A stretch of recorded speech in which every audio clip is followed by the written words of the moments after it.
Hello and welcome to everyone. So today we are going to discuss the various current affair from 15 to 17 मई. ठीक है, तो आपको पता है जैसे हम सैटरडे, संडे और मंडे के तीनों के डिस्कस करेंगे. तो चलिए यहाँ पे हमने कुछ और नया इंट्रोड्यूस किया है अभी से. तो क्योंकि आपकी बहुत ज़्यादा डिमांड थी कि भाई जो लास्ट हमने मार्च से स्टार्ट किया करंट अफेयर करना है ना, तो उससे पहले वाले करंट अफेयर का क्या होगा, एमसीक्यू के थ्रू हम स्टार्ट करने जा रहे हैं. ठीक है, तो यहाँ पे full year current affair revision through MCQ. तो यहाँ पे जैसे आईआर का डे 1, ठीक है, तो ये चलेगा हमारा अराउंड 2 वीक चलेगा पूरा, और 2 वीक से हम एक सब्जेक्ट ख़त्म कर देंगे आईआर. उसके बाद अलग जैसे इकोनॉमी है, फिर एनवायरनमेंट, साइंस एंड टेक, और अराउंड 6 पार्ट्स होंगे इसके अंदर. 3 महीने में हमारा टोटल ये कवर हो जाएगा थ्रू एमसीक्यू. तो एटलीस्ट 5 एमसीक्यू होंगे और कोशिश करेंगे डिफरेंट एंगल को टच करें. ठीक है, ताकि यहाँ पे आपका कोई भी क्वेश्चन रह ना जाए. तो ये हमने इंट्रोड्यूस किया. और सेकेंडली जो एवरी ट्यूसडे ये हमारी कोविड के ऊपर भी एक लेक्चर हुआ करेगा. इसी के अंदर स्टार्टिंग के अंदर हम कोविड के बारे में पढ़ेंगे, जो भी स्टार्टिंग से है ना 19 ये अपना एवरी ट्यूसडे. ठीक है, तो यहाँ पे ट्यूसडे को हर ट्यूसडे ये कवर किया करेंगे. ठीक है, जो भी अपडेशन आई तो इसी पोर्शन के अंदर कवर करेंगे, ताकि आपका जो एक कंसाइज नोट्स बने, एक जगह बने. ठीक है जी. ओके, एनवायरनमेंट के अंदर रेड ईयर्ड स्लाइडर के बारे में पढ़ेंगे. देन कंगारू केयर क्या है, NIA, PBTG, PM Kisan, Swami fund, then AIF remittance report. ठीक है जी. तो यहाँ पे जल्दी से स्टार्ट करते हैं. पहले देखते हैं द हिंदू के अंदर क्या है. तो पेज नंबर 1 पे है Israel bombs home of Hamas Gaza chief. तो आपको पता है गाजा से बहुत ज़्यादा इन्होंने बम्बार्डमेंट की थी, है ना, रॉकेट छोड़े गए थे. तो उसके बाद हमने इजराइल डोम, आयरन डोम वाली स्ट्रक्चर, वो भी हमने पढ़ी है. तो ये तो हमारा लास्ट क्लास के अंदर हो चुका है. ठीक है जी. ओके, तो यहाँ पे ये देखो एक स्टेटमेंट दिया है यूएन सेक्रेटरी जनरल ने. कहता है any indiscriminate targeting of civilian and media structure violate international law and must be avoided at all cost. तो यहाँ पे मान लो यहाँ पे यूपीएससी ने लगा दिया डिस्कस, है ना. तो ये अपना एक क्वेश्चन बन गया, क्योंकि ऐसी बड़ी बड़ी स्टेटमेंट सीधी यूपीएससी के अंदर पूछी जाती है. ठीक है जी. तो इसके अंदर जो भी हमने पढ़ा, जैसे मान लो आपका यूएस का अफ़गानिस्तान के अंदर है इन्वेजन, है ना. तो डिफरेंट कंट्रीज़ का अलग अलग एरिया के अंदर इन्वेजन रहता है, और यहाँ पे बहुत ज़्यादा सिविलियन की डेथ भी हुई. तो रिसेंट एग्जांपल तो अफ़गानिस्तान वाली हमारे पास है. ठीक है जी. उसके बाद ये इजराइल वाली. 2 एग्जांपल बहुत है, मोर देन इनफ है. तो ये 2 एग्जांपल एक ऐसी चीज़ है जो आपने वहाँ पे यूज़ करनी है. उसके बाद मीडिया, तो जो भी हमारी मीडिया के ऊपर रिपोर्ट आएगी, है ना, जो प्रेस फ्रीडम के ऊपर हमने रिपोर्ट पढ़ी है, उसको आपने ऐड ऑन करना है. ठीक है, और देखते जाएंगे धीरे धीरे क्या क्या और हमारे पास डेटा आता है, और इसके अंदर ऐड ऑन करते जाएंगे. ठीक है. Okay, positive mothers should continue kangaroo care. तो इसके बारे में पढ़ेंगे page number 4. NIA conduct search in Madurai. देखेंगे क्या है इसके अंदर. what we know so far is that variant B1617 is definitely more transmissible, है ना. तो हमने ये भी पढ़ा हुआ कि बहुत सारे जो वेरिएंट हैं, तो वेरिएंट ऑफ कंसर्न भी हैं. तो उसके अंदर कई ऐसे वेरिएंट है जिनका ट्रांसमिशन बहुत बढ़ गया. जैसे इंडिया वाला था, ऑल्दो इंडिया ने बोला कि ये इंडिया का ओरिजिन नहीं है, WHO की वहाँ पे कुछ लिखा नहीं है. तो इसके कंटेक्स्ट में बोला गया कि ये ज़्यादा ट्रांसमिसेबल है. हमने बहुत बार किया भी हुआ है. कोविड की सीरीज़ के अंदर जो एवरी ट्यूसडे होगी, उसके अंदर इसको और भी देख लेंगे कि लास्ट के अंदर के जितने वेरिएंट हैं क्या क्या हैं, उनकी क्या प्रॉपर्टीज़ हैं, एक बार कि अगर कोई क्वेश्चन बनता है. 2 CDSCO. तो ये हमने रिसेंटली पढ़ा कि ड्रग का अप्रूवल कैसे होता है, उसके अंदर मैंने ये बताया था आपको, है ना. तो यहाँ पे ब्राइबरी भी चार्जेस लगे हैं, बताओ. तो यहाँ पे क्या अकाउंटेबिलिटी, ट्रांसपेरेंसी, ये कुछ भी नहीं है ना. तो करप्शन का केस है. तो ये आप एग्जांपल यूज़ कर सकते हो पेपर 4 के अंदर, है ना. वहाँ पे करप्शन वाला टॉपिक आपका, तो जीएस मेंस के अंदर. ठीक है, अगर मान लो आपको हेल्थ के ऊपर आया वहाँ पे क्वेश्चन, तो वहाँ पे करप्शन के केस के अंदर ये वाला अपना आप इंट्रोड्यूस कर सकते हो एज एक एग्जाम्पल. ठीक है, क्योंकि एग्जाम्पल वही होनी चाहिए जो पब्लिक डोमेन में हो. मतलब ये नहीं कि मेरा जो नेबर है उसने ऐसा किया, वो एग्जाम्पल, ऐसी एग्जाम्पल नहीं चलनी वहाँ पे. तो पब्लिक डोमेन में तो इसको आप यूज़ कर सकते हो. ठीक है जी.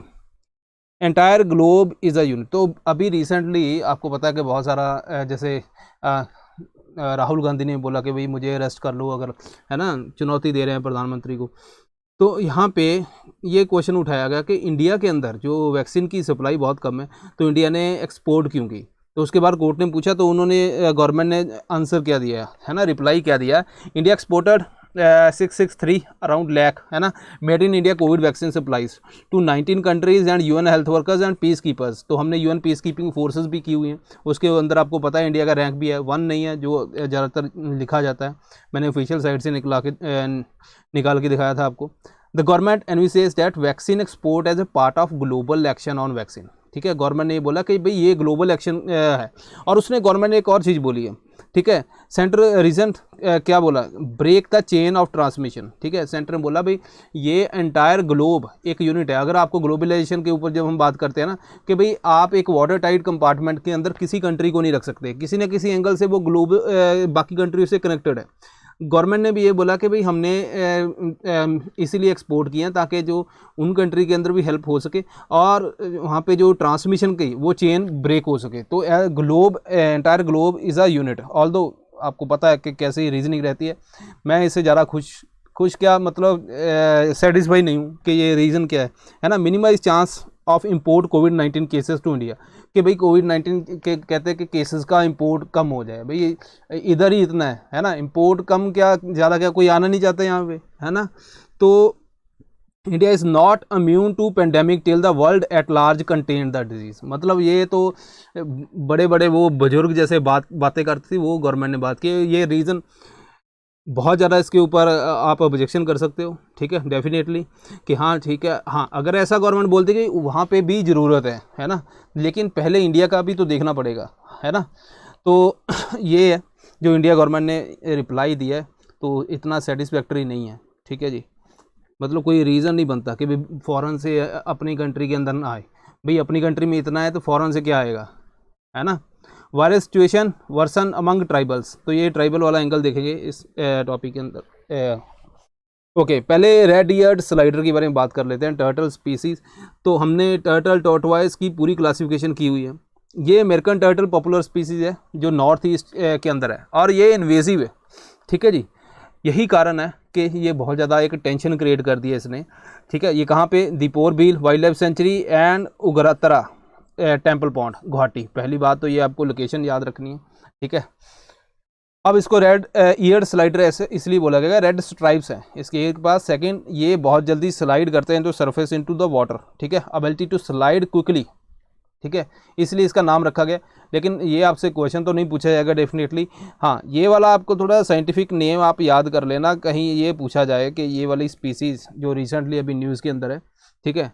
अब ये नेटिव है यूएस और मैक्सिको के, ठीक है जी।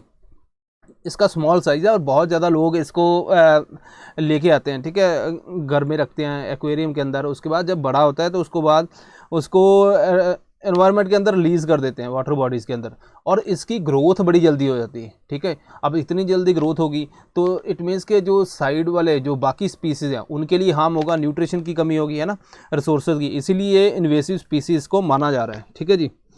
ओके, कंसर्न क्या है हमारे लिए, नॉर्थ ईस्ट है, नॉर्थ ईस्ट के अंदर 72% टर्टल्स हैं। तो आपको अगर यूपीएससी ने पूछा कि 3/4 species of turtle and tortoise in India और इन नॉर्थ ईस्ट, तो वो स्टेटमेंट आपने सही रखनी है, ठीक है। ओके, अब लोगों ने कंजर्वेशन के लिए लेके आते हैं, ठीक है, लेकिन रिलीज़ करते हैं वाटर बॉडीज़ के अंदर, ठीक है, और ये बाद में ग्रो कर जाता है, ठीक है। इन्वेसिव स्पीसीज़ क्या होता है, जो पोटेंशियल होता है, जो दूसरों को हार्म करता है, ठीक है। तो मैंने आपको बोला था कि इन्वेसिव स्पीसीज़ का टॉपिक हमारा मार्च के अंदर आपने डिमांड की थी कि कवर करना है। तो मैंने बोला था कि भाई जब कोई टॉपिक इससे रिलेटेड करंट अफेयर के अंदर आया तो हम डेफिनेटली कवर करेंगे। इन्वेसिव स्पीसीज़ कैसे बनती है, देखो, स्पीसीज़ एंटायर डिस्पर्सल पाथवे, इसको बोलते हैं 10% लॉ, 10% लॉ बोलते हैं, ठीक है जी। पहला, मान लो एक स्पीसीज़ है, ठीक है, कोई भी है, जैसे अपनी कांग्रेस ग्रास है, मैंने आपको एक एग्जांपल दी थी फेमस, अगर आपने देखी हो, हर एक जगह पे इंडिया में पाई जाती है। तो जब हम मैक्सिको यूएस से बहुत ज़्यादा वीट इंपोर्ट करते थे तो वहाँ पे छोटे छोटे सीड उसके इंडिया के अंदर आ गए और बाद में वो बड़ी जल्दी यहाँ पे ग्रो की है और वो इन्वेजिव स्पीसीज़ होगी, है ना, बहुत ज़्यादा वो वाटर अब्जॉर्ब भी करती है और दूसरी स्पीसीज़ को न्यूट्रिशन के लिए कंपटीशन देती है, ठीक है। इसलिए बहुत ज़्यादा कंसर्न इंडिया के लिए वो बन चुका है, ठीक है। तो यहाँ पे अगर पाथवे देखोगे एज इट इज़, आपको ऐसा नहीं कि ये सारा याद होना चाहिए, बस थोड़ा समझा देता हूँ। स्पीसीज एंटर्स डिस्पर्सल पाथवे, मतलब अगर जैसे मैंने अभी बताया कि उसके छोटे छोटे सीड आ गए इंडिया के अंदर, अब वो डिस्पर्स हो गए, है ना, डिस्पर्सल पाथवे आ गया, ठीक है। अब जैसे मान लो 100 है, ठीक है जी, 100 सीड्स हैं, उसके अंदर 90 हो सकता है कि भाई वो डिस्पर्स ही ना हो, वो आए है ना, सिर्फ 10% ग्रो करे, ठीक है जी। तो 10% जो है वो हैबिटेट के अंदर इंट्रोड्यूस करके अब उन 10% को एज ए कैजुअल, मतलब जनरली वो स्पीसीज ग्रो करती है, उसको बोलते हैं कैजुअल स्पीसीज, ठीक है जी। कैजुअल स्पीसीज करते हैं, ग्रो करती है। उसके बाद यहाँ पे कैजुअल स्पीसीज के बाद 90% जो नेचुरलाइज हो जाती है, मतलब जो नॉर्मली जो नॉर्मल ग्रोथ होती है उसकी, ठीक है जी। अब 10% ऐसी होती है जिसकी ग्रोथ बहुत ज़्यादा होती है, वो होती है इन्वेजिव। ऐसा आपको ये पूरा नहीं याद करने की ज़रूरत कुछ भी, सिर्फ आपको इतना याद रखना है 10% लॉ जो है इससे रिलेटेड है, ठीक है। ऑन एवरेज देखा जाता है कि जितनी नंबर आए इसका 10%, देन जो यहाँ पे ये वाला 10% है इसका अगेन 10%, और ये वाला 10% इसका अगेन 10%, ठीक है जी। तो यहाँ पे अगर आप देखोगे जैसे इंडिया के अंदर इन्वेजिव ओवरऑल इंडियन आईएएस जो इन्वेजिव एलियन स्पीसीज जो बाहर से आती है, ठीक है, वो है 173 अराउंड, ठीक है जी, जो गवर्नमेंट का डेटा देता है। आइलैंड इकोसिस्टम यहाँ पे मैक्सिमम कहाँ पे है, एक्वेटिक इकोसिस्टम के अंदर, ठीक है, ये याद रखना। फिर टेरेस्ट्रियल है, देन एग्रीकल्चर इकोसिस्टम के अंदर है 47, एंड आइलैंड इकोसिस्टम के अंदर है 14, ठीक है जी। अब बात कर लेते हैं थोड़ी सी, इसको बाद में कवर करते हैं कि जो इन्वेजिव स्पीसीज है ना, मान लो कोई स्पीसीज नॉर्मली ग्रो कर रही है, कोई उसको दिक्कत नहीं, उसकी ग्रोथ एकदम से बहुत ज़्यादा नहीं है, तो वो नॉर्मल स्पीसीज है। लेकिन सडनली क्या होगा, या तो इसके अंदर कोई चेंज आ जाए, उस प्लांट के अंदर अगर मान लो कोई चेंज आ गया है ना, और उसकी रूट्स ग्रो कर गई है ना, तो उसने बहुत सारा वाटर लेना स्टार्ट कर दिया, या कुछ उसके लीव्स या जो भी है उसकी इंटरनल चेंज आ गई, उससे इसकी ग्रोथ एकदम से इंक्रीज करके ये होगी इन्वेजिव। दूसरा तरीका है कि मान लो एनवायरनमेंट के अंदर ऐसा चेंज हुआ जो इस स्पीसीज की ग्रोथ को जो बूस्ट कर दे, है ना, मतलब एनवायरनमेंट में ऐसा चेंज हुआ कि भाई इसकी ग्रोथ बहुत ज़्यादा होने लगी, फेवर कर गया, ठीक है, तो तब भी ये स्पीसीज इन्वेसिव बन सकती है। दूसरी चीज़ हमने जो पढ़नी है कि भाई इन्वेसिव स्पीसीज बाहर से आ गई, है ना, एलियन स्पीसीज, तो उसको आईएएस बोलते हैं, इन्वेसिव एलियन स्पीसीज। अगर वो इंडिजीनियस है, नॉर्मली वहीं पे रह रही है, कोई प्रॉब्लम नहीं। जैसे ये वाली एग्जांपल देखो कि कोई स्पीसीज पोज करो पिछले वहीं पे उसी एरिया की है, वो बाहर से नहीं आई, नॉर्मल ग्रो कर रही है, कोई प्रॉब्लम नहीं है। लेकिन एनवायरनमेंट के अंदर कुछ ऐसा चेंज हुआ, जहाँ उसकी बॉडी के अंदर कुछ ऐसा चेंज हुआ एकदम से कि उसकी ग्रोथ एकदम से बूस्ट कर गई। अब ये बाहर से तो आई नहीं है, सो इंडिजीनियस भी आपकी इन्वेजिव हो सकती है। दूसरा टाइप ऑफ क्वेश्चन अगर आप देखोगे कि वो पूछेगा कि जो इन्वेजिव स्पीसीज वो होती हैं जो इलीगली इंट्रोड्यूस की गई, नहीं, ऐसा नहीं है। इन्वेजिव स्पीसीज आप इंटेंशनल इंट्रोड्यूस भी हो सकता है कि आपने गवर्नमेंट के अप्रूवल से कोई स्पीसीज लेके आए हो, है ना, जैसे ये वाली है रेड ईयर्ड स्लाइडर, तो ऐसा नहीं है, ये इलीगल नहीं है, ठीक है, तो ये इंटेंशनली इंट्रोड्यूस हुई, उसके बाद ये इसकी ग्रोथ बढ़ गई, तब भी हो सकता है। अनइंटेंशनली भी हो सकता है। अनइंटेंशनली जैसे आपके शिप है ना, शिप के अंदर आपको पता है पानी भरते हैं, ब्लास्ट वाटर, जैसे मान लो आपका शिप कोई आना है, कोई वेस्ट एशिया से इंडिया की तरफ आना है, ठीक है जी, वहाँ से पानी भरा जाएगा और इंडिया के कोस्ट के ऊपर उसको रिलीज़ करते हैं। उसके अंदर कोई यहाँ से मान लो कोई सीड वगैरह पानी के अंदर चला गया और यहाँ पे रिलीज़ हो गया, तो ये इंट्रोड्यूस होगी इस एरिया के अंदर, ठीक है। इंटेंशनली जो इंट्रोड्यूस होती हैं उसके अंदर भी ऑथोराइज भी हो सकती हैं, जो गवर्नमेंट के रूल से, अनऑथोराइज भी हो सकती हैं, तो किसी केस के अंदर भी हो सकते हैं। यहाँ पे आपने एग्जांपल ये याद रखना है, ठीक है, ऐसा ना हो कि आप यहाँ पे गलती कर दो यूपीएससी के अंदर, ठीक है। तो मैंने आपसे एक क्वेश्चन भी पूछा था, all alien species are invasive species, all invasive species are alien species, तो वो गलत था, ठीक है, कि ऐसा नहीं कि जैसे बाहर कोई स्पीसीज आई तो ज़रूरी नहीं है भाई वो ग्रो करके वहाँ पे बहुत ज़्यादा मतलब इन्वेजिव ही बने, है ना। ऐसा हो सकता है कि वो नॉर्मल ग्रो कर रही है, इन्वेजिव है ही नहीं, तो क्या प्रॉब्लम है, कोई प्रॉब्लम नहीं है, ठीक है जी। तो ये है अपना इन्वेजिव एलियन स्पीसीज। तो कुछ मैंने अपने जो ऑल्दो ये, क्योंकि इन्फॉर्मेशन ऐसा नहीं है कि आपको एक ही डॉक्यूमेंट से मिल जाएगी, है ना, तो मैंने अपने कुछ नोट्स के अंदर जो इन्फॉर्मेशन रखी हुई है, ठीक है, जो पिछले 1-2 साल के अंदर जितने भी आर्टिकल आए वहाँ से, तो वो आपको मैं थोड़ी बहुत करवा देता हूँ, ठीक है, ताकि आपको अपडेशन रहे। तो आप इसको लिख लेना साथ साथ में। जैसे है अपना कांग्रेस ग्रास, है ना, पार्थेनियम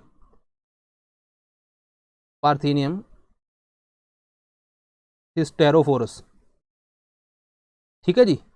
अब ये बहुत ज़्यादा ग्रो की, इसको कंट्रोल करने के लिए हमने बायोलॉजिकल कंट्रोल हमने इंट्रोड्यूस किया, कंट्रोलिंग एजेंट जिसको बोलते हैं जाइकोग्रामा बाइकोलोरेटा, ठीक है जी। ये दिल्ली के अंदर भी इंट्रोड्यूस किया गया। ये बेसिकली उसके लीव्स वगैरह को खा लेता है, उसके बाद उसकी ग्रोथ कम हो जाती है। तो ऑल्दो इसका मिक्स्ड रिजल्ट है, बहुत ज़्यादा अच्छा रिजल्ट भी नहीं है। एक और स्पीसीज़ है जो वाटर हायासिंथ है, ठीक है, ये तो मैंने ऑलरेडी आपसे डिस्कस भी किया हुआ है। इसको बोलते हैं इकॉर्निया, ठीक है जी, क्रॉसिप्स। तो आप एक ही नाम याद कर लो, बस इकॉर्निया याद कर लो। देन एक और है जिसका नाम है वाटर फर्न, ठीक है जी, इसको बोलते हैं सेल्विना। बस इतना नाम याद रख लेना, आपका वहाँ पे क्वेश्चन सॉल्व हो जाएगा, ठीक है। उसके बाद एक और चीज़ है जो मैं करवाना चाहता हूँ, एक और बहुत इंपॉर्टेंट है, ये अभी भी न्यूज़ के अंदर है, ठीक है, लेंथना कैमरा, ठीक है जी। अब ये बहुत सारा पॉइजन इसकी रूट से छोड़ती है, जिससे जो दूसरी स्पीसीज़ का नंबर कम हो जाता है, ये याद रखना है हमने। उसके बाद हाँ, एक और हाइपोथेसिस है यहाँ पे जिसको बोलते हैं एनिमी रिलीज हाइपोथेसिस।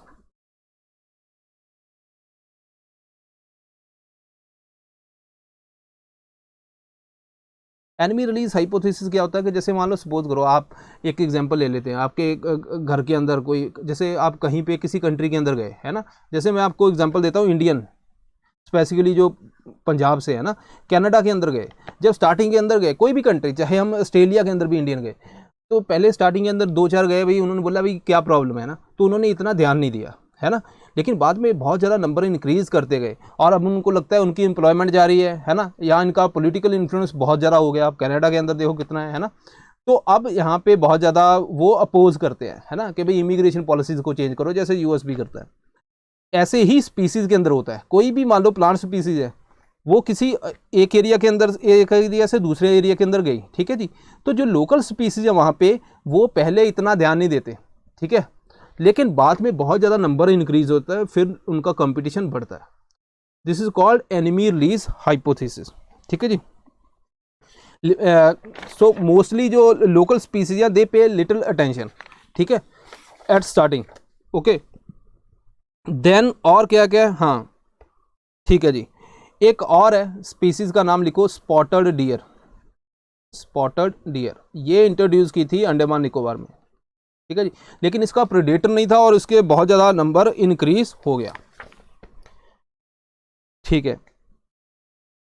अब बात कर लेते हैं कि जैसे मान लो कोई स्पीसीज इंडिया के अंदर इंट्रोड्यूस हुई है ना, कोई मान लो कुछ भी है प्रोडक्ट है, उसके अंदर देखना है हमने इन्वेजिव स्पीसीज है या नहीं, कुछ ऐसा कुछ जैसे मैंने आपको बताया ये वाला अपना क्या नाम है इसका, कांग्रेस ग्रास का है ना, तो यहाँ पे जब हमारे पोर्ट के ऊपर आया होगा वहाँ पे कुछ किया ही नहीं होगा, चेक ही नहीं किया होगा, तभी तो इतना इंट्रोड्यूस होगी, तो इसको चेक करने के लिए भी है। जैसे आप न्यूजीलैंड के अंदर जाओ, न्यूजीलैंड के अंदर बहुत ज़्यादा, क्योंकि वो आइलैंड कंट्री है, उनको पता कोई ऐसी इन्वेजिव स्पीसीज आ गई तो बहुत ज़्यादा प्रॉब्लम हो जाएगी है ना। तो मैंने आपको एक एग्जांपल बताई थी कि जब हरभजन सिंह और सौरव गांगुली को उनके जो जूतों के अंदर मिट्टी लगी हुई थी, अब जो एंटर किए तो वहाँ पे उनको फाइन लग गया था, कि क्योंकि वो उनको लगता है कि इस मिट्टी के अंदर भी अगर कोई मान लो थोड़ा बहुत छोटा छोटा कोई भी सीड वगैरह आ गया, इंट्रोड्यूस हो गया और उसका बहुत ज़्यादा नंबर इंक्रीज हो जाएगा, प्रॉब्लम आ जाएगी। एक बार जो इंडियन जो क्रिकेट टीम है वो ग्राउंड के अंदर खेलने गई, वहाँ पे भी थोड़ा बहुत शूज़ वगैरह गंदे थे, वहाँ पे भी उनको बोला गया था, ठीक है जी। तो इतना ध्यान रखती हैं, ठीक है। अगर हम जैसे मान लो एग्रीकल्चर प्रोडक्ट है वो अपनी कंट्री के अंदर आ गया, ठीक है जी, अब कस्टम ऑफिशियल्स जो हैं ये चेक करेंगे, ठीक है, कि फाइजो सैनिटरी सर्टिफिकेट वगैरह है या नहीं है ना WTO के अंदर। अगर तो मान लो है, यस है, वो सर्टिफिकेट है, तो ये चला जाएगा अपना DPPQS डिपार्टमेंट के पास। DPPQS क्या है, directorate of plant protection and quarantine storage, ठीक है जी, directorate of plant protection and quarantine storage, ये अपना मिनिस्ट्री ऑफ एग्रीकल्चर के अंदर है, ठीक है जी। ये डिपार्टमेंट उसके बाद यहाँ पे इस चीज़ का सैंपल टेस्ट करेगा कि भाई इसके अंदर कोई ऐसी चीज़ है तो नहीं। अगर मान लो सैंपल टेस्ट ओके हो जाता है तो काम सेट है, लेकिन अगर सर्टिफिकेट नहीं है तो यहाँ पे ही ये काम प्रोसेस आगे नहीं जाएगी। लेकिन प्रॉब्लम क्या है, हमारा DPPQS जो है यहाँ पे बहुत ज़्यादा करप्शन होती है, ठीक है, बहुत ज़्यादा। कई बार सीड इनके ऊपर एलिगेशन भी लगा कि US की कंपनी है, ठीक है जी, उन्होंने भी कि हमारे जो इतना प्रोडक्ट गया था और इन डिपार्टमेंट के पास गया, उसके बाद जब निकला वो थोड़ा सा ही, बाकी पता नहीं कहाँ चला गया। और ये भी बोला गया कि इन्होंने बहुत ज़्यादा पैसे भी दिए गए और यूएस ने इंटेंशनली बहुत सारा जो अपना एक्सपोर्ट था वो इस डिपार्टमेंट से अप्रूव कराया पास्ट के अंदर। उसके बाद हमारे पास यहाँ पे डिपार्टमेंट के पास जो क्या बोलते हैं उसको, जो मैन फोर्स है वो भी बहुत ज़्यादा कम है। ठीक है जी, तो ये सारे इशू हैं। एक तो टर्म और हैं जो मैं चाहता हूँ आप उसको हम नोट करें, जो इम्पोर्टेंट है। मैं देखता हूँ वो क्या है। हाँ, एक और स्पीसीज़ का नाम है मिकेनिया माइकरेंथा। ठीक है जी, ये असम के जो वर्ल्ड वार 2 के टाइम पे एयर स्ट्रिप को कवर करने के लिए लेके आए थे। उसके बाद लेकिन इसका नंबर बहुत ज़्यादा इंक्रीज़ हो गया। ठीक है, एक और चीज़ है यहाँ पे, टर्म है, टर्म याद रखनी है बेसिकली आपको, फिनोटाइपिक प्लास्टिसिटी। ठीक है जी, ठीक है। फिनोटाइपिक प्लास्टिसिटी बेसिकली जो भी प्लांट स्पीसीज है ना, उसकी एंड्योरेंस है, जो उसकी ग्रोथ को हेल्प करती है, ग्रोथ को इंक्रीज करती है। ठीक है, जितनी ज़्यादा होगी उतनी ज़्यादा वहाँ पे होगी। ठीक है जी, तो यहाँ पे ये फिनोटाइपिक प्लास्टिसिटी प्रोवाइड करती है रेजिस्टेंस एनवायरनमेंट से। ठीक है, यहाँ पे जैसे फॉर एग्जांपल है, ये है प्रोस्पिस जूलीफ्लोरा, ये यूपीएससी के अंदर आ चुका है एक बार क्वेश्चन। ठीक है जी, ओके। दूसरा एक और टर्म है प्रोपेग्यूल प्रेशर। ठीक है जी, ओके। प्रोपेग्यूल प्रेशर क्या होता है? नंबर ऑफ पीपल और नंबर ऑफ स्पीसीज जो इंट्रोड्यूस हुई है, वो कितना इंट्रोड्यूस हुई है ना, कि उसका नंबर कितना है। ठीक है, और नंबर ऑफ टाइम्स, दो चीज़ों को ये डिटरमाइन करता है। मतलब सपोज करो किसी इंडिया के अंदर बात कर लेते हैं, जैसे कोई भी स्पीसीज है, उसका नंबर 2 या 3 स्पीसीज इंट्रोड्यूस हुई तो बहुत कम चांस है कि वो इन्वेजिव हो, क्योंकि नंबर बहुत कम है। ऐसा हो सकता है कि ये ग्रो ही ना कर पाए। ठीक है, अगर मान लो 100 होगी तो यहाँ पे इसका नंबर हाई हो गया, प्रोपेग्यूल प्रेशर हाई है। दूसरा नंबर ऑफ टाइम्स, मान लो एक बार इंट्रोड्यूस हुई इंडिया के अंदर, है ना, हमने ध्यान नहीं दिया, उसके बाद दूसरी बार, तीसरी बार, बार बार इंट्रोड्यूस हुई, उसके बाद ये भी उसका नंबर, जितना ज़्यादा नंबर ऑफ टाइम्स इंट्रोड्यूस होगी उतना ही चांसेस हैं वो स्पीसीज आपकी इन्वेजिव बन सकती है। ठीक है, तो ये दो चीज़ें हैं जो यहाँ पे हमने टर्म याद रखनी है। ठीक है, तो इतना काम करना है। तो ये हमारा जो भी इम्पॉर्टेंट चीज़ें, उसके बाद जो भी स्पीसीज न्यूज़ के अंदर आएंगी डेफिनेटली हम कवर करेंगे उसको। ठीक है, तो अब यहाँ पे चलते हैं, लेजिस्लेशन क्या क्या है हमारे पास। Prevention and control of infectious disease and animal act 2009, सिर्फ नाम याद रखने। प्लांट क्वारंटीन, अभी हमने DPPQS के बारे में पढ़ा। Then destructive insect and pest act, ये भी है हमारे। प्लांट फ्रूट सीड ऑर्डर, ये भी है। ठीक है, live stock importation act, environment protection act, biology diversity act, Indian forest act है, वाइल्ड लाइफ प्रोटेक्शन एक्ट है, फॉरेस्ट एक्ट 1980। तो ये सारे हैं जो ऑलमोस्ट हमारे जो इन्वेजिव स्पीसीज से रिलेटेड है, उनको देखते हैं। तो इतना हमने ध्यान रखना है, क्योंकि यहाँ पे यूपीएससी ऐसा क्वेश्चन आ सकता है कि वहाँ पे ऊपर क्वेश्चन हो और नीचे एक्ट लिखे हो, कौन सा एक्ट इसको कवर करता है। ठीक है, उसके बाद आगे बढ़ते हैं। जो गवर्नमेंट की एजेंसीज हैं, जैसे अब मिनिस्ट्री ऑफ एग्रीकल्चर करती है, अभी DPPQS मैंने आपको करवाया। National bureau of fish and genetic resources करता है। मिनिस्ट्री ऑफ एनवायरनमेंट करती है। नेशनल बायोडाइवर्सिटी अथॉरिटी करती है ना, वहाँ पे भी परमिशन लेनी पड़ती है आपको। ये भी यूपीएससी के अंदर एक बार क्वेश्चन आया हुआ है। Plant quarantine organisation of India, wildlife institute of India, agriculture marketing information network. तो ऐसा यहाँ पे इतना कुछ न्यूज़ के अंदर तो नहीं है, लेकिन फिर भी हमें ये एटलीस्ट इतने इनके बेसिक नाम पता होने चाहिए, कौन कौन सी एजेंसी रिलेटेड है। ठीक है, बस इतना याद कर लेना। इंटरनेशनली क्या क्या कवर करता है? Ramsar convention definitely, sites already cover है। CMS जो बॉर्न कन्वेंशन है ना, माइग्रेटरी स्पीसीज़ को जो कवर करती है। Then CBD convention on biological diversity, है ना। देन कार्टेजना जो लिविंग मॉडिफाइड ऑर्गेनिज्म को कंट्रोल करती है। तो ये थोड़ी सी जो भी कन्वेंशंस हैं, ठीक है, या फिर ऑर्गेनाइजेशन है जो इनको कवर करती है। ठीक है, ओके। कंगारू केयर के बारे में पढ़ना है हमने। कंगारू केयर बेसिकली होता क्या कि कई बार अंडरवेट चाइल्ड है या प्री मेच्योर डिलीवरी होगी, है ना, तो वहाँ पे चाइल्ड बहुत ही, उसका वेट कम होता है। ठीक है, अब उसका हम वेट कैसे इंक्रीज़ करें, ये प्रॉब्लम रहती है। तो यहाँ पे इन्होंने बोला कि जो मदर फादर या कोई भी केयर गिवर, ठीक है, ऐसा नहीं कि मदर ही, ठीक है जी, वो उसको वहाँ से जो ब्रेस्ट के साथ उसको लगाते हैं। क्यों? क्योंकि हमारी बॉडी का टेम्परेचर ज़्यादा है और जो चाइल्ड की बॉडी का टेम्परेचर वेरी कर सकता है। लेकिन यहाँ पे इस प्रोसेस का, इसको बोलते हैं कंगारू केयर। जैसे कंगारू अपने बच्चे को बिल्कुल अपने साथ लगा के रखता है, उसको बोलते हैं कंगारू केयर। ठीक है, यहाँ पे 2-3 काम करते हैं। जैसे मान लो सपोज करो बेबी का टेम्परेचर लो है, ठीक है जी, बॉडी का, या हाई है, दोनों में से एक चीज़ होगी। अगर लो है तो जैसे उसको हम स्किन टू स्किन कंटेक्ट करेंगे तो हमारी जो बॉडी है वो क्या करती है कि जो लो टेम्परेचर को बेबी के इंक्रीज़ कर देती है, अगर हाई टेम्परेचर है उसको डिक्रीज़ कर देती है। तो दोनों में से हो क्या रहा है, यहाँ पे टेम्परेचर जो रेगुलेशन हो रहा है ना, टेम्परेचर रेगुलेशन हो रहा है। एक एग्जांपल देता हूँ, मान लो अपनी बॉडी का जो, जैसे बहुत ज़्यादा विंटर के अंदर अपनी बॉडी का टेम्परेचर लो रहता है, तो बॉडी क्या करती है, एक तो हम शिवरिंग करते हैं, शिवरिंग के थ्रू हमारी बॉडी सिग्नल दे के एनर्जी रिलीज़ करती है, एनर्जी जनरेट करती है ताकि हमारी बॉडी के अंदर हीट प्रोड्यूस हो। दूसरा मेटाबॉलिज्म भी अपना हाई हो जाता है ना। तो ये सारे काम होते हैं जिससे हमारी बॉडी का टेम्परेचर इंक्रीज़ करते हैं। लेकिन इस टेम्परेचर इंक्रीज़ करने के चक्कर में हमारी बॉडी से बहुत ज़्यादा एनर्जी भी जाती है ना। तो बेबी के जो बॉडी है उसको जो भी उसका टेम्परेचर अगर रेगुलेट हो गया तो यहाँ पे उसका एनर्जी एक्सपेंडिचर जो है ना, एनर्जी एक्सपेंडिचर वो कम हो जाएगा, है ना, क्योंकि इस टेम्परेचर को रेगुलेट करने के लिए अब उसको एनर्जी इतनी इन्वेस्ट करने की ज़रूरत नहीं। अब यही एनर्जी वो यूज़ करता है ग्रोथ के लिए, ठीक है, और ग्रोथ से बाद में वेट भी इंक्रीज़ होता है। तो ये बेनिफिट है अपना कंगारू केयर के, ठीक है, जो मैंने आपको कंसेप्ट समझाया। ओके, तो यहाँ पे अभी इन्होंने क्या बोला कि कोविड-19 जो पॉजिटिव मदर है उसको बोला कि प्रॉपर हाइजीन के थ्रू कंगारू केयर को वो मतलब कंटिन्यू रखें, ठीक है जी। तो यहाँ पे अगर आप एक चीज़ और देखोगे, क्या कोविड ब्रेस्ट फीडिंग से कोविड अपना ट्रांसमिट होता है बच्चे के अंदर? तो WHO ने इसके ऊपर स्टडी की थी, ठीक है जी, अराउंड 49 आई थिंक केस किए थे स्टडी। तो 46 के अंदर वहाँ पे कुछ ऐसा जो बेबी पॉजिटिव नहीं पाया गया, लेकिन 3 केसेस के अंदर मदर मिल्क से बेबी पॉजिटिव पाया गया। तो ऐसा नहीं है कि भाई बिल्कुल ही नहीं होता, लेकिन कोई भी ऑथेंटिक इतनी हमारे पास कोई खास स्टडी नहीं है जो इसको बिल्कुल जस्टिफाई कर सके कि हो गए होगा।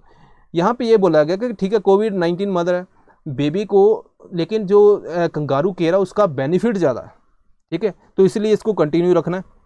इनिशियली कहाँ पे, कोलंबिया के अंदर डेवलप हुई थी। स्किन टू स्किन कंटेक्ट है, चाहे वो मदर हो, फादर हो या सब्सिट्यूट केयर गिवर, कोई भी हो सकता है, ठीक है। तो ये आपने ध्यान रखना है।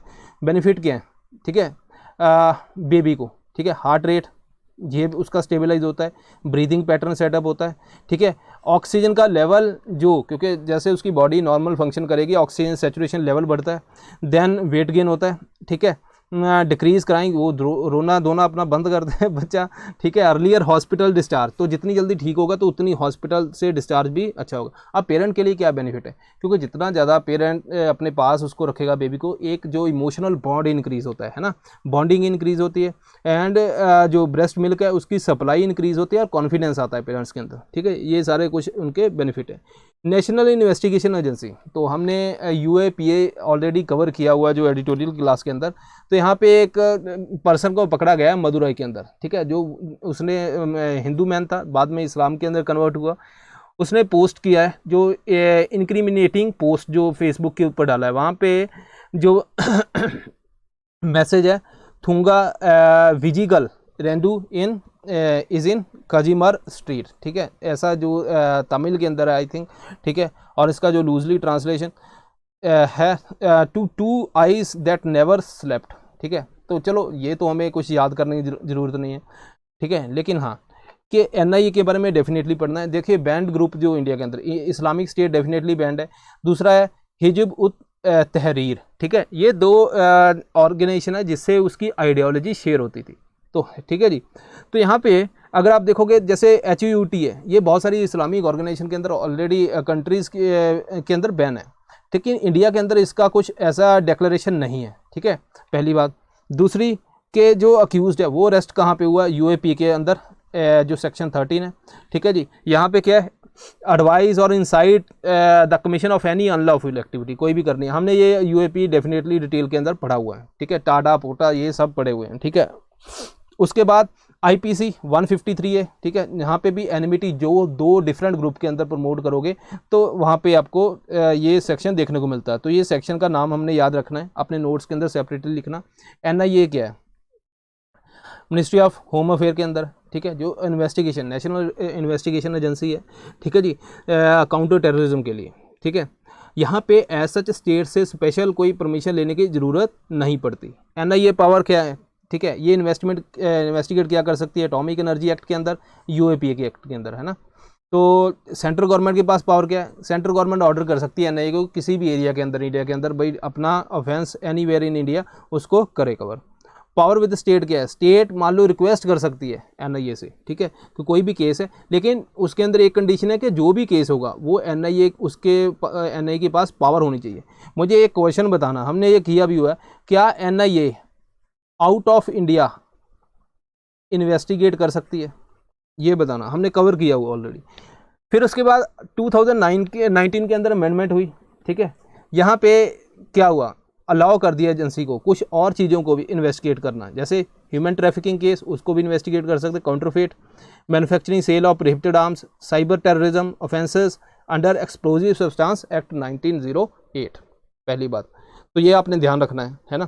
दूसरा, amendment also enable the central government to designate session court, के सेशन कोर्ट को, जैसे मान लो NIA का केस है, सेशन कोर्ट को बोल दिया वहाँ पे स्पेशल कोर्ट एस्टेब्लिश होगी और वो सारा देखा जाएगा।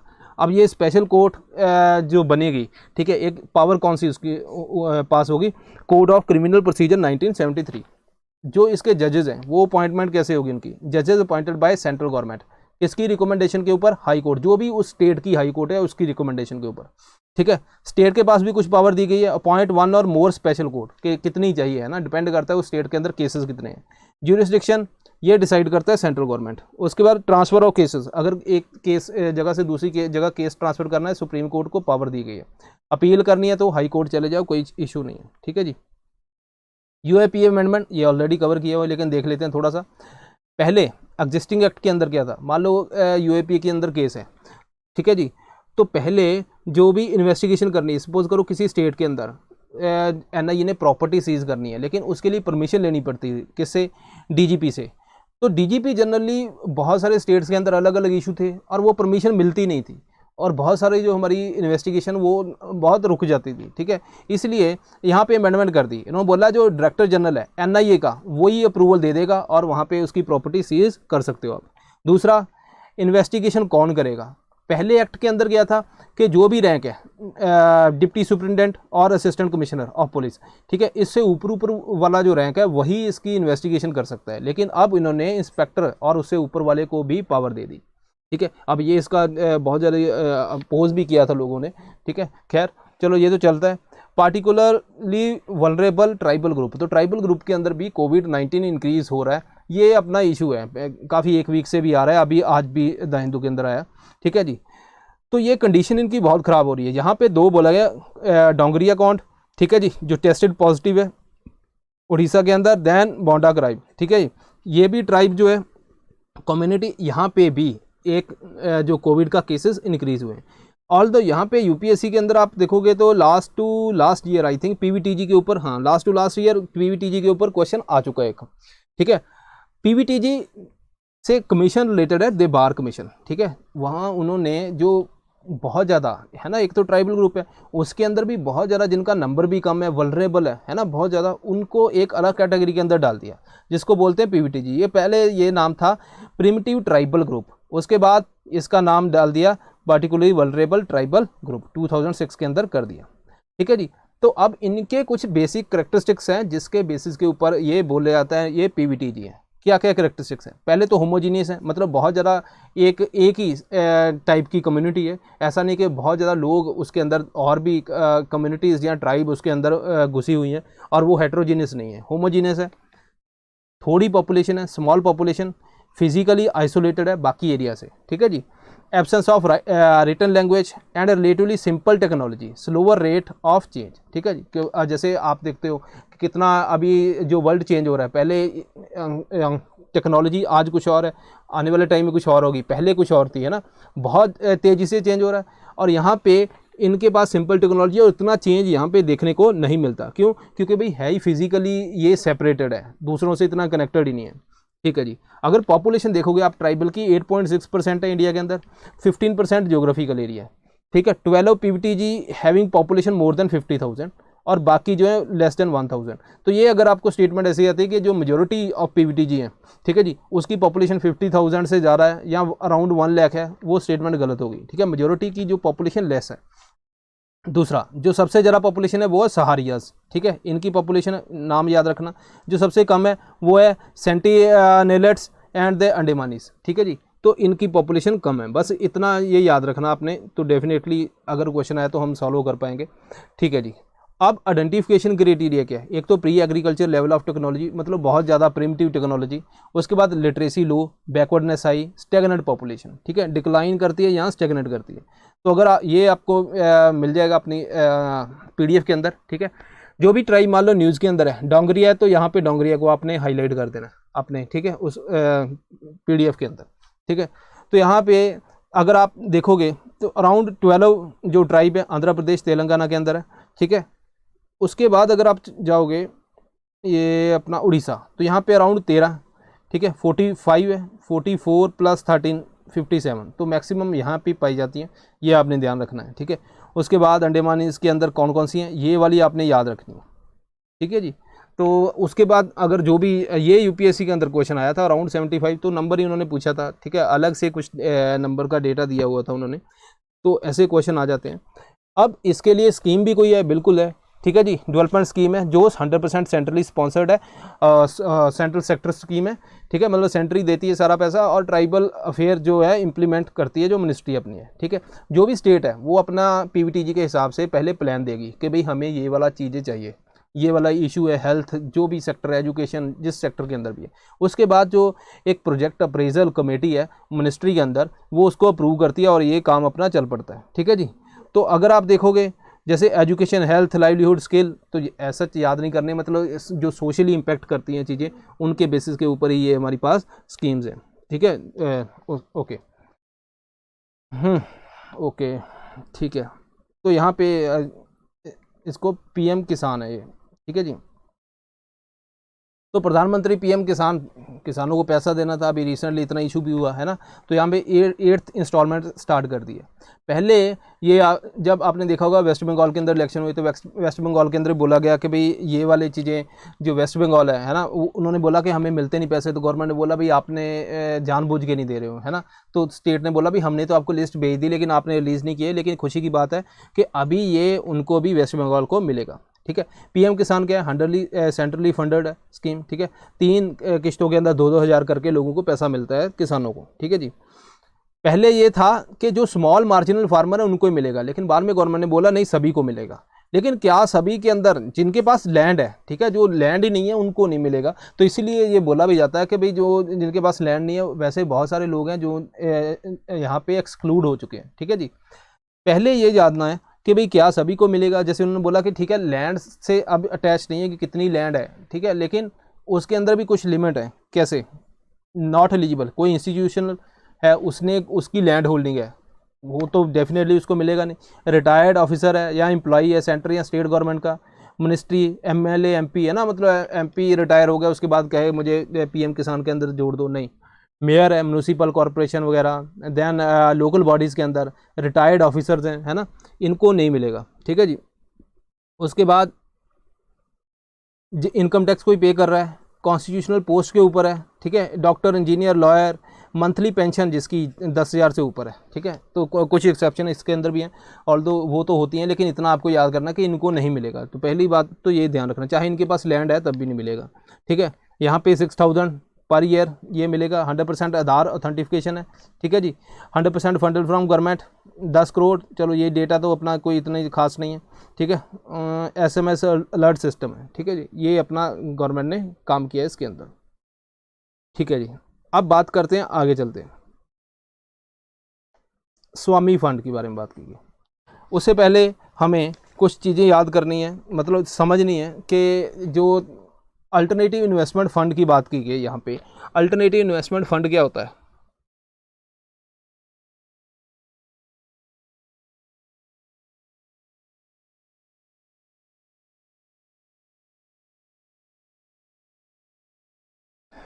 अल्टरनेटिव इन्वेस्टमेंट फ़ंड, बहुत से फंड जो ट्रेडिशनल फंड है हमारे, मान लो आपने किसी स्टॉक के अंदर कर दिया, इक्विटी के अंदर, है ना, शेयर वगैरह, बहुत सारे लोग इन्वेस्टमेंट यहाँ पे करते हैं जो नॉर्मल है। तो यहाँ पे अगर आप देखोगे तो बहुत सारे जो नॉर्मल पीपल है ना, नॉर्मल इन द सेंस के दिमाग से नहीं, मतलब जिनके पास इतना ज़्यादा पैसा नहीं है, ठीक है, जो नॉर्मल लाइफ अपनी जीते हैं, ठीक है जी, वो पैसा इन्वेस्ट करते हैं और अपना जो प्रॉफिट लेते हैं, थोड़ा बहुत प्रॉफिट उनको मिल जाता है। अगर मान लो यहाँ पे बहुत ज़्यादा कुछ ऊपर नीचे काम हो जाए तो लोगों को, जो मिडिल क्लास फैमिलीज बेसिकली, उनको बहुत ज़्यादा नुकसान होता है, ठीक है जी। तो इसीलिए सेबी इसकी रेगुलेशन भी बहुत ज़्यादा, अलग अलग रेगुलेशन रहती हैं, ठीक है, मतलब ये समझो आप इसकी रेगुलेशन बहुत ज़्यादा हाई रहती है ना। लेकिन कुछ मान लो हाई नेटवर्थ इंडिविजुअल हैं, पैसा जिनके पास बहुत है, ठीक है जी, तो अब ये भी इन्वेस्ट करना चाहते हैं और बहुत सारा यहाँ पे बेनिफिट भी ज़्यादा होगा, रिस्क भी ज़्यादा है ना, ये सब चीज़ें रहती हैं। तो इनके लिए क्या, यहाँ पे तो कर नहीं सकते, तो इनके लिए बनाया गया अल्टरनेटिव इन्वेस्टमेंट फंड। यहाँ पे लिमिट रखती है अराउंड 1 करोड़, अलग अलग मीट करती है, 25 लाख भी थी रिसेंटली एंजल इन्वेस्टर वगैरह के लिए।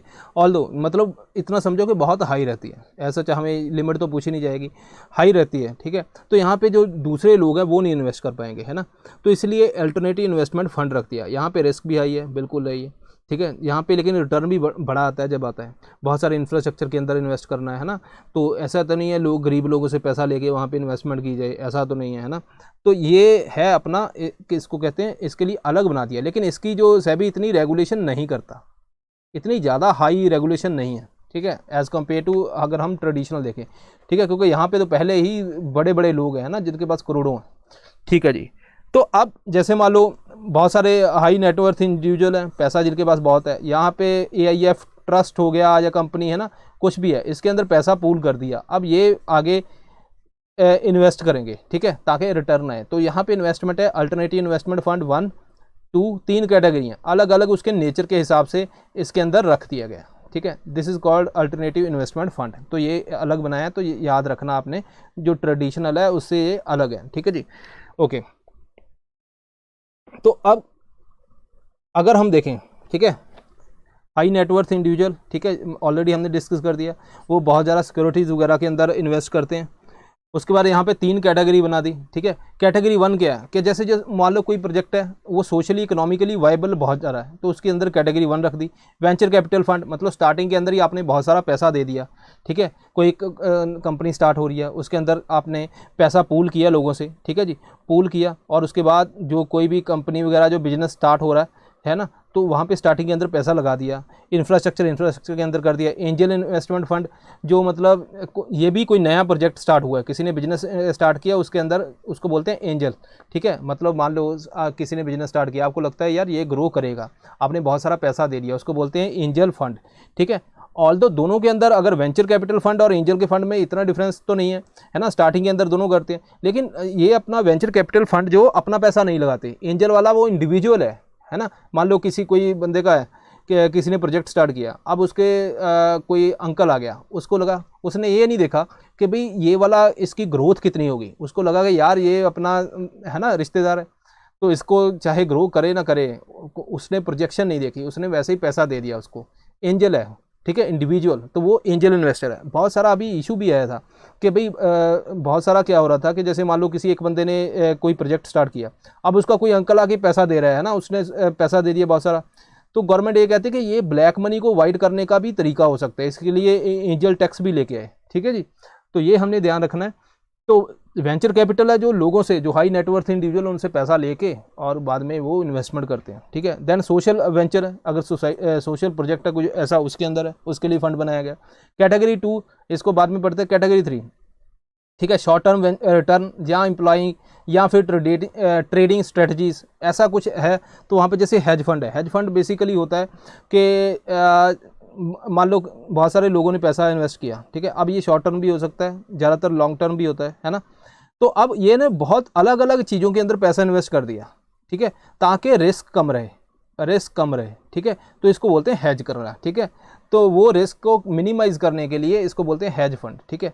देन उसके बाद private investment in public equity, मतलब लोग, प्राइवेट इन्वेस्टमेंट क्या मतलब, बहुत सारे लोगों से पैसा इकट्ठा किया, वो होगी प्राइवेट इन्वेस्टमेंट, ठीक है। अब कोई पब्लिक कंपनी है, ठीक है, जो लिस्टेड है, उसके पास उसके जो भी इक्विटी है या कुछ ऐसा उसके अंदर शेयर खरीद लिया, है ना, तो हम उसके अंदर बाद में उसकी पार्टिसिपेशन होगी, दिस इज कॉल्ड प्राइवेट। मतलब आपने प्राइवेट इकट्ठा किया पैसा लोगों से, है ना, अब आपने पब्लिक के अंदर जाते हो, ठीक है। ऐसा ये वाला इतना इंपॉर्टेंट नहीं है, हमें जो इंपॉर्टेंट है यूपीएससी के लिए वो है वेंचर एंड एंजल एंड उसके बाद हेज फंड, ठीक है, ये तीन अपने इंपॉर्टेंट है। उसके बाद डेट फंड के लिए फंड ऑफ फंड्स, मुझे ये बताना कि गवर्नमेंट ने कि अभी कोई ऐसा फंड बोला है जिसको बोलते हैं फंड ऑफ फंड्स। यूपीएससी के अंदर एक बार क्वेश्चन भी आ चुका है। फंड ऑफ फंड्स होता है कि जो बहुत सारे जो एआईएफ फंड्स हैं उनको इकट्ठा करके एक और फंड बना दिया, ठीक है जी। तो ये तीन कैटेगरीज हैं। तो जो पहली और तीसरी के अंदर नहीं आती उसको दूसरी के अंदर रखा जाता है, ठीक है जी। तो बस ये अपने याद करना है। आपको प्री के लिए क्या याद करना है, ये इनकी एग्जाम्पल याद करनी है, ठीक है जी, ताकि हमें कोई वहाँ पे इशू ना आए अगर यूपीएससी पूछे। क्यों बना मैंने ऑलरेडी डिस्कस कर दिया। इसके अंदर होता क्या क्या है, वेंचर कैपिटल क्या है, एंजल फंड क्या है, एंजल टैक्स आप पढ़ सकते हो, न्यूज़ में आएगा तो हम डेफिनेटली आगे जाके पढ़ेंगे इसको, ठीक है जी। हेज फंड ऑलरेडी बता दिया। Varied and complex proprietary strategies, बहुत सारी स्ट्रेटजी बनाई जाती है। Hedge managers, hedge fund manager भी होता है जो ये सारी स्ट्रेटजी बनाता है ताकि रिस्क को मिनिमाइज किया जाए, ठीक है। उसके बाद हाँ, अब ये वाला तो रह गया हमारा, स्वामी फंड के बारे में पढ़ते हैं, ठीक है जी। स्वामी फंड गवर्नमेंट ने बनाया, ठीक है जी। गवर्नमेंट ने बोला भी हम बहुत सारे जो रेजिडेंशियल जैसे special Windows for affordable and mid income housing है, इसको फंड देंगे ताकि ये घर बन सके और हम लोगों को दें। तो अभी इसी खुशी में गवर्नमेंट ने 600 होम बायर्स इसके अंदर पोजेशन ऑफ फ्लैट मिल गया है इनको, ठीक है जी। रेजिडेंशियल प्रोजेक्ट है जो पहला जो स्टार्ट हुआ था दिवाली पार्क के अंदर, ठीक है जी। तो मुंबई, ऐसे हमें यूपीएससी के लिए याद नहीं करना कि पहला कौन सा था। इसको कैटेगरी 2 एआईएफ के अंदर सेटअप किया गया, ये हमने याद करना है। अब इसको मैनेज कौन करता है, एसबीआई कैप वेंचर लिमिटेड, ठीक है जी।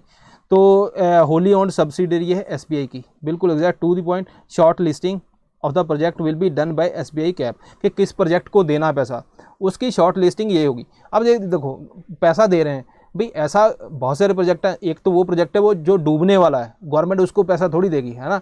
गवर्नमेंट तो उसको पैसा देगी भाई जिसकी कुछ आगे चल के कुछ लगता हो भाई यही वाला प्रोजेक्ट आगे जाके और रिटर्न देगा, है ना। ओके, पहले ये है कि इन्वेस्टर ऑफ फंड कौन है, from government and other private investors, ठीक है। ये फाइनेंशियल इंस्टीट्यूट्स वगैरह, मतलब दोनों से पैसा आता है, पहली बात। दूसरी बात, क्रिटेरिया क्या है कि किस प्रोजेक्ट को रखना है किसको नहीं। Stalled project, lack of adequate fund, वो प्रोजेक्ट जो रुका हुआ है, ठीक है, उसके बाद पैसा नहीं है, उसको हम दे देंगे। अफोर्डेबल मिडिल इनकम कैटेगरी के अंदर जो आएगा उसको देंगे।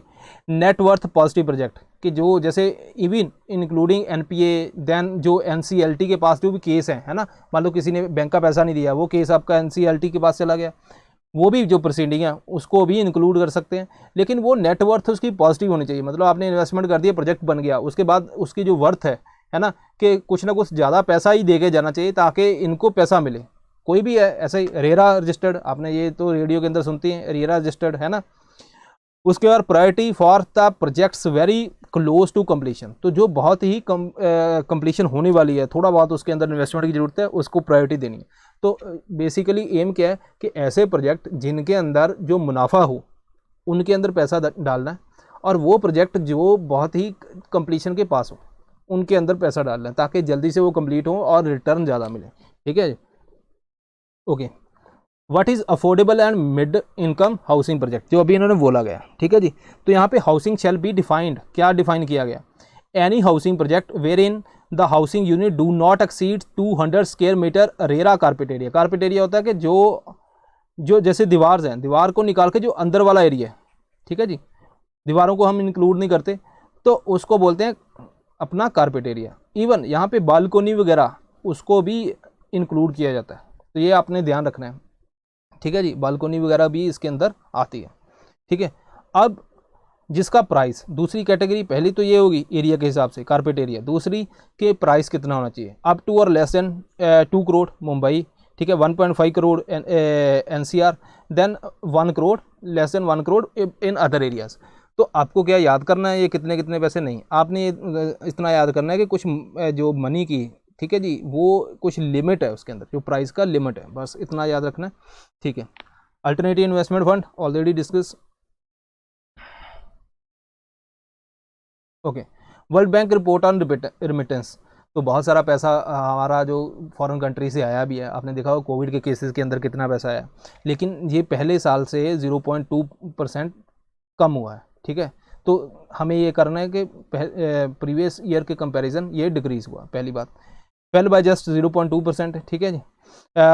डिक्लाइन क्यों है अराउंड 17% या यूएई से, ठीक है जी। कोविड के कारण बहुत सारी ऐसी चीज़ें रही, इवन आपका जो करेंसी प्राइस है वो भी फ्लक्चुएट करता रहा, ठीक है। चाइना जो उसके अंदर सेकंड नंबर पे है उसके बाद मैक्सिको, फिलीपींस, ये बाकी कंट्रीज़ हैं, ठीक है जी। पाकिस्तान का जो पैसा आ रहा है वो थोड़ा सा इंक्रीज़ हुआ है, ठीक है, बांग्लादेश के अंदर भी और श्रीलंका के अंदर, नेपाल का थोड़ा डिक्रीज़ हुआ है। तो आपको इंडिया का याद रखना है और दूसरे नंबर पे चाइना है, इतना ध्यान रखना है। और ये भी याद रखना है कि जो साउथ एशिया के अंदर कंट्रीज़ हैं सभी का नहीं इंक्रीज़ हुआ, ठीक है जी, और सभी का डिक्रीज़ नहीं हुआ। तो कहाँ से ज़्यादा पैसा आया, ये आया अपना यूएस से, ठीक है, उसके बाद यूएई, ठीक है, क्योंकि बहुत सारे लोग काम करते हैं वहाँ पे। इंडिया का वेस्ट एशिया से बहुत ज़्यादा पैसा आता है, लेकिन कोविड के कारण थोड़ा सा डिक्रीज़ भी हुआ है, ठीक है जी। तो वर्ल्ड बैंक की रिपोर्ट है माइग्रेशन एंड डेवलपमेंट ब्रीफ, जो मेनली निकालते हैं, ठीक है, ये उसका एक डिपार्टमेंट है, migration remittance unit development of economics, जो रिसर्च आर्म है बेसिकली वर्ल्ड बैंक की, वो निकालती है। ऑब्जेक्टिव क्या है कि जो भी डेवलपमेंट और area of migration and remittance के कितना पैसा आ रहा है कितना नहीं, वो सारा उसका निकालना, ठीक है। तो इट मीन्स कि इंडिया का जो डायस्पोरा है उसके ऊपर इंडिया बहुत ज़्यादा डिपेंडेंट है, बहुत पैसा हमारे पास बाहर से आता है, तो ये ट्वाइस अ ईयर रिपोर्ट निकालती है। दूसरी बात वर्ल्ड बैंक, तो इसके बारे में हम जब आईआर का है ना वहाँ पे कोई ना कोई क्वेश्चन डिस्कस करेंगे तो उसके अंदर वर्ल्ड बैंक के बारे में भी पढ़ेंगे, ठीक है। तो अब हमने डुप्लीकेशन ज़्यादा करनी नहीं है, तो अब करते हैं स्टार्ट। 5 MCQ है, ठीक है। तो 5 के 5 MCQ आपने करने, ताकि हमें वहाँ पे जो भी क्वेश्चन है इंटरनेशनल रिलेशन से रिलेटेड, ठीक है जी। पहला क्वेश्चन है, Agalega island recently seen in news is located in, कहाँ पे लोकेटेड है, Pacific Ocean, Indian Ocean, Arctic Ocean, Atlantic Ocean, ठीक है जी। तो आप जल्दी से फटाफट इसका आंसर लगाओ। तो देखते हैं, इंडियन ओशियन के अंदर है डेफिनेटली है, अगालगा आइलैंड ये वाला, ठीक है जी। तो इसके अंदर और भी अपडेशन करनी है हमने, तो हमें इंडियन ओशियन, ये जो इंडियन ओशियन के अंदर आइलैंड है इस रीजन के अंदर, ये सारे पता होने चाहिए, पहली बात, ठीक है। तो इसके बारे में हम अभी जो आगे एक और क्वेश्चन आएगा उसके अंदर मैं डिस्कस करूंगा, ठीक है। चलते हैं आगे। Bangladesh shares it's land border with which of the following Indian state, कि कौन सी इंडियन स्टेट्स हैं जिसके साथ बांग्लादेश का बॉर्डर लगता है। पहली स्टेटमेंट है सिक्किम, देन मिजोरम, असम, मेघालय, ठीक है जी। ऑप्शन क्या है, 1, 3, 4 only, 2, 3, 4 only, 3 and 4 only, all of the above, ठीक है। चलो अगर आप देखोगे तो यहाँ पे 2, 3, 4 है, ठीक है, 1 सिक्किम। तो यहाँ पे देखो सिक्किम तो अपना ये वेस्ट बंगाल है, तो वेस्ट बंगाल से टच करता है। हमारा क्वेश्चन क्या था, बांग्लादेश कि इस रीजन से क्या क्या टच करता है। एक तो अपना वेस्ट बंगाल टच करता है, डेफिनेटली टच करता है, असम भी टच कर रहा है ना यहाँ से, और यहाँ से मेघालय भी टच कर रहा है। तो यहाँ पे असम भी ठीक है, अपना मेघालय भी ठीक है, उसके बाद त्रिपुरा एंड मिजोरम, तो ये भी ठीक है, ठीक है जी। तो यहाँ पे सिक्किम हमारा नहीं है, तो आंसर 2, 3, 4, ठीक है। अगर और थोड़ा सा, क्योंकि हमें इन्फॉर्मेशन, ये आप स्क्रीनशॉट ले लेना इसका, ठीक है, तो इन्फॉर्मेशन हमें और भी चाहिए। तो वेस्ट बंगाल से सबसे ज़्यादा बॉर्डर लगता है, देन त्रिपुरा, मेघालय, मिज़ोरम, असम। तो ये हमें ऑर्डर भी पता होना चाहिए, एटलीस्ट आपको इतना पता होना चाहिए कि सबसे ज़्यादा किससे लगता है, ठीक है। थोड़ा सा अगर ऐसा कोई क्वेश्चन आ गया तो ओके। थर्ड क्वेश्चन है, which among the following is the nearest place to visit from Rakhine state. तो रखीन रोहिंग्या के केसेस के अंदर बहुत न्यूज़ के अंदर था, म्यांमार। तो ये वहाँ से कौन सी स्टेट है जो बिल्कुल नज़दीक पड़ती है। यहाँ तो मतलब अगर जो भी रोहिंग्याज हैं रखीन स्टेट से चले, तो इनमें से कौन सी जगह पे जाएं जो बिल्कुल नज़दीक है, चिटागोंग, देन बासनचार, देन कॉक्स बाज़ार, देन ढाका, इनमें से कौन सी है, ठीक है। तो यहाँ पे देखोगे कॉक्स बाज़ार इसका नियरेस्ट प्लेस है। यहाँ पे देखो ये है अपना रखीन स्टेट, ठीक है जी। तो ये है अपना कॉक्स बाज़ार, चिटागोंग है एंड थेनेगार। तो बासरचार यो इसका अभी नाम रखा गया, ठीक है जी। तो ये आपने ध्यान रखना है। उसके अलावा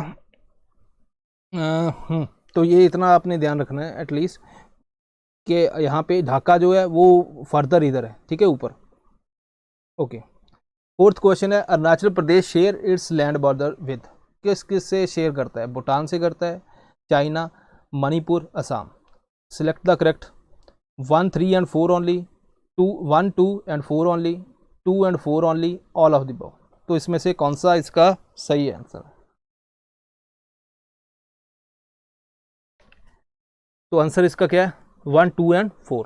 ठीक है जी। अगर आप यहाँ पे देखोगे तो यहाँ पे तीसरा जो मणिपुर है, मणिपुर तो है ही इधर है ना। तो अगर आप अरुणाचल प्रदेश से देखोगे, Myanmar, then China, then Bhutan, ये हो गए। उसके बाद असम है एंड नागालैंड है। तो ये वहाँ पे लगती हैं। लेकिन यहाँ पे एक और अपडेशन यहाँ पे कर लो, वो है अपने हाँ, कि जो भाषण 4 है ये अभी रिसेंट नाम रखा गया। तो अगर थेनगार आया तो ये भी सही आंसर है। ये है अपना एस्टरी के ऊपर मेघना रिवर की एस्टरी के ऊपर है। तो ये हमने ध्यान रखना है थोड़ा सा, ताकि वहाँ से कोई आपको एक और स्टेटमेंट आए तो ऐसे ही तो आप वहाँ पे इजीली क्लिक कर पाओ। ठीक है जी। तो हम साथ साथ में जो भी टॉपिक आएगा, साथ साथ में जो एडिशनल इन्फॉर्मेशन है वो भी हमने करनी है, और कॉपी पे आप फटाफट लिखते जाना। ठीक है जी। Okay, arrange the following from south to north arrange करो। चागोस आइलैंड है, कोमोरोस है, मालदीव, रीयूनियन। ठीक है जी। तो 2, 4, 1, 3, 4, 2, 1, 3, 2, 1, 4, 3, 4, 1, 2, 3। ठीक है जी। ओके, चलिए आंसर देखते हैं। तो आंसर है 4, 2, 1, 3। तो अगर नीचे से ऊपर की तरफ जाना है हमने, तो यहाँ पे अगर आप एक और एडिशनल इन्फॉर्मेशन आप नोट डाउन कर लो। अगर मैं जैसे यहाँ से नीचे की तरफ चलते हैं ना, इंडिया है तो नीचे की तरफ चलते हैं, तो कौन कैसे कैसे जो सीक्वेंस है आइलैंड का, वो है मालदीव, ठीक है, देन सेचिलीस, उसके बाद है चैगोस, देन कोमोरोस, मॉरिशस, रीयूनियन। ठीक है जी। तो जो हमने पढ़ा है अभी रिसेंटली अगालेगा, जो फर्स्ट क्वेश्चन था वो इसका ही एक आइलैंड है मॉरिशस का। ठीक है। जो चैगोस आइलैंड है ये वाला अपना मॉरिशस एंड यूके के अंदर, यहाँ पे एक कन्फ्लिक्ट है, क्योंकि जो मॉरिशस तो अलग हो गया, चैगोस यूके ले गया। उसके बाद इसने इसका एक आइलैंड है डेजो ग्रेशिया, वो अपना इसके ऊपर मिलिट्री बेस के लिए ये दे दिया यूएस को। तो उसके बाद इंटरनेशनल कोर्ट ऑफ जस्टिस ने बोला भी ये वापस करो। तो बाद में इन्होंने यूके ने बोल दिया कि ठीक है हम वापस कर देंगे मलेशिया को, जब ये अपना मिलिट्री बेस बनाने की और मतलब ज़रूरत नहीं हुई, मतलब वो वापस नहीं होगा, है ना, यही है। तो यहाँ पे अगर आप जाओ, ये देखो रीयूनियन, ठीक है, पहला। उसके बाद अपना आ गया सेकेंड पॉइंट कोमोरोस, ठीक है। उसके बाद फर्स्ट पॉइंट है चागोस, देन मालदीव। तो ये अपना ऑर्डर है south to north. So this is all for today. तो आपने आज थोड़ा, ठीक है, इंडिया के पर्सपेक्टिव से थोड़ा सा हमने देखा। ठीक है। तो अभी आगे चल के हम बहुत सारे जो भी आईआर से रिलेटेड है वो सारे टॉपिक कवर करेंगे। तो आप बस अपना इसको नोट करते रहना और मेहनत करते रहो। ठीक है जी। Thank you very much.